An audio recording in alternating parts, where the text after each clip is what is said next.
ইসরায়েলে ক্ষেপণাস্ত্র হামলা চালানো হয়েছে, তবে নির্দিষ্ট লক্ষ্যে তা আঘাত হানতে সক্ষম হয়নি।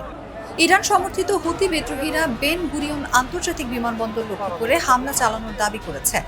তবে বৃহস্পতিবার ইয়েমেন থেকে ছোড়া একটি ক্ষেপণাস্ত্র তারা প্রতিহত করেছে বলে জানিয়েছে ইসরায়েল। ইসরায়েলি সামরিক বাহিনী জানিয়েছে, ইয়েমেন থেকে ছোড়া একটি ক্ষেপণাস্ত্র ইসরায়েলি ভূখণ্ডে প্রবেশের আগেই প্রতিহত করা সম্ভব হয়েছে। গাজা যুদ্ধ শুরু হওয়ার পর থেকেই ফিলিস্তিনিদের প্রতি সংহতি প্রকাশ করে যুক্তরাষ্ট্র এবং ইসরায়েলের বিরুদ্ধে হুথিরা লোহিত সাগরে বিভিন্ন জাহাজে আক্রমণ এবং ইসরায়েলের হামলা চালিয়ে আসছে।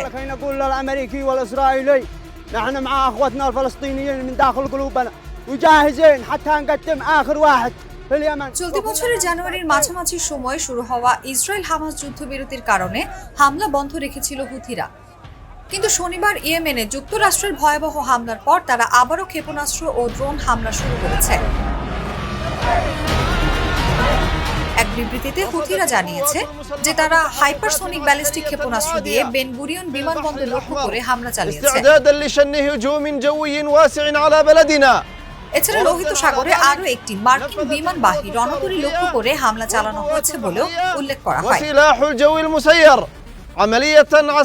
মঙ্গলবার গাজা উপত্যকায় ব্যাপক সামরিক অভিযান পুনরায় শুরু হওয়ার পর আক্রমণ আরও তীব্র করার প্রতিশ্রুতি দিয়েছে হুতি বিদ্রোহীরা।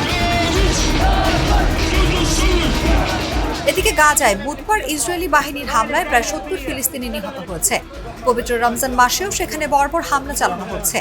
গাজার হামাস নিয়ন্ত্রিত স্বাস্থ্য মন্ত্রণালয় জানিয়েছে, সেখানে মঙ্গলবার থেকে চলা হামলায় এখন পর্যন্ত কমপক্ষে ৪৩৬ ফিলিস্তিনি নিহত হয়েছে। গত ১৯ জানুয়ারি ইসরায়েল এবং হামাসের মধ্যে যুদ্ধবিরতি শুরু হয়, কিন্তু যুদ্ধবিরতি ভেঙে মঙ্গলবার গাজায় ভয়াবহ আগ্রাসন চালায় দখলদার ইসরায়েলি বাহিনী। ২০২৩ সালের ৭ই অক্টোবর ইসরায়েলের সীমান্তে প্রবেশ করে আকস্মিক হামলা চালায় ফিলিস্তিনি স্বাধীনতাকামী সংগঠন হামাস। এরপরে গাজায় পাল্টা আক্রমণ চালায় ইসরায়েল। এখন পর্যন্ত সেখানে ইসরায়েলি হামলায় নিহতের সংখ্যা বেড়ে ৪৯,৫৪৭ জনে পৌঁছেছে।